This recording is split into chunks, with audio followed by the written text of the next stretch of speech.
भी कहाँ हो। सो कौन सा हमला चीन और पाकिस्तान का हो रहा था।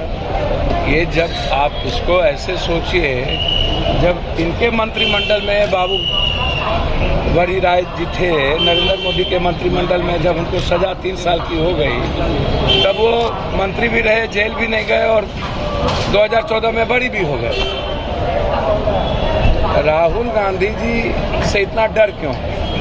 डर किस बात? जब आप कंप्लीट रूप से करप्शन से दूर हैं तो जेपीसी का डिमांड आप मांग क्यों नहीं लेते हैं? आप जब 56 इंच के सीना आपको है, मैं भी मान लिया आपको है, तो आप जेपीसी मान लीजिए, 56 इंच का सीना स्वीकार हो जाएगा। आप बदले की भावना से जो बात हम बोल रहे हैं देश दुनिया में कि ये डेमोक्रेसी खतरे में है, संविधान से ऊपर बात हो रही है, सारी व्यवस्थाएं समाप्त हो रही है, तो वो आप देख लीजिए।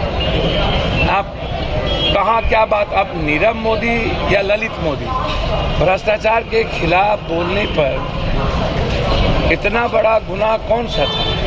या मानहानि बीजेपी के एमएलए ने किया और केस हुआ सूरत में, गुजरात में हुआ, 4 जज बदले गए। आप इसको देखिएगा ना।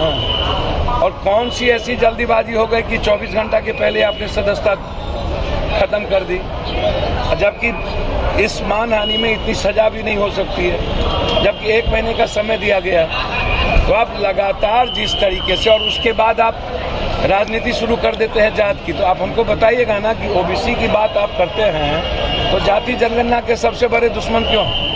10% यदि आप आरक्षण ऊंची जात के गरीबों को दिए तो आपने 68 और 85% आरक्षण आप ओबीसी के बढ़ा देते। और देश में एक भी ओबीसी आपके सीएम है क्या? दलित सीएम है क्या? आप प्रमोशन में देख लीजिए या बड़ी बड़ी यूनिवर्सिटी में आप एडमिशन को देख लीजिए। ने साफ कहा कि पीएम कौन बनेंगे, किस पार्टी का होगा, अब ये मुद्दा नहीं है। मुद्दा है देश, मुद्दा है संविधान, मुद्दा है लोकतंत्र। ममता जी भी ने यही कही, अखिलेश जी ने भी यही कहा। अब तो नीतीश जी को क्या बोलते हैं, तो भैया अब ईवीएम को लेकर के 14 पार्टी गए हुए हैं। नीतीश कुमार जी दस्तखत नहीं किए, इनकी पार्टी ने दस्तखत नहीं किया। यहाँ जब सब कंसोल होकर के एक साथ इस डेमोक्रेसी सेव करने के लिए निकले तो जदयू नहीं निकल पाई। तो नीतीश कुमार जी से और तेजस्वी जी से आग्रह करेंगे हम, अहंकार को हटाइए, खत्म करने की जरूरत है। अहंकार से अब ये देश नहीं बचेगा। वो बोलते हैं कि ड्राइविंग सीट पर जो जहां क्षेत्रीय पार्टी है उसको दीजिए। तेजस्वी जी 2024 में मोदी जी आ गए न तो ड्राइविंग सीट तो छोड़िए, खलासी के सीट पर भी बैठने के लायक नहीं रहने देगा। पहले ये सोचिए, ये जो ड्राइविंग सीट कर रहे हैं ना, इस गलतफहमी में मत रहिए।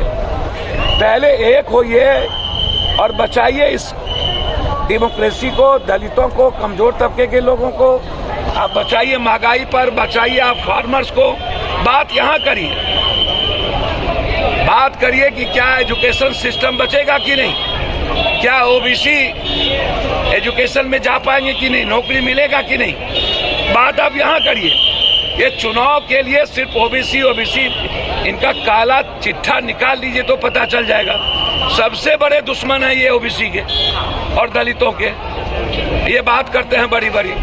तो इसीलिए राहुल जी, मुझे नहीं लगता मोतीलाल नेहरू और इंदिरा गांधी, राजीव जी का सही। सुशील मोदी का तो कहना है कि करोड़ों ओबीसी लोगों को अपमानित किया है। सुशील मोदी जी के पहले ये न पूछिए कि उनका कौन कौन अपमान किया है। आप इनको पूछिए, यहाँ जो मंत्री थे पटना साहब के, क्या नाम, रविशंकर, उनको क्यों मंत्रिमंडल से हटाया? और सुशील मोदी को बीजेपी तवज्जो क्यों नहीं देती है? इनको ये पूछिए, नीरव मोदी और ललित मोदी कौन जात है जहाँ पर वो हैं? वो बेईमान नहीं है, वो भ्रष्टाचारी नहीं है, वो भगोरे नहीं है। ये भ्रष्टाचार और करप्शन को प्रोटेक्ट करने के लिए जाति धर्म का आड़ क्यों लेते हैं? पहले आप उनसे ये पूछिए। और दूसरा चीज आप उनसे ये पूछिए, सुशील मोदी जी से, बहुत क्लियर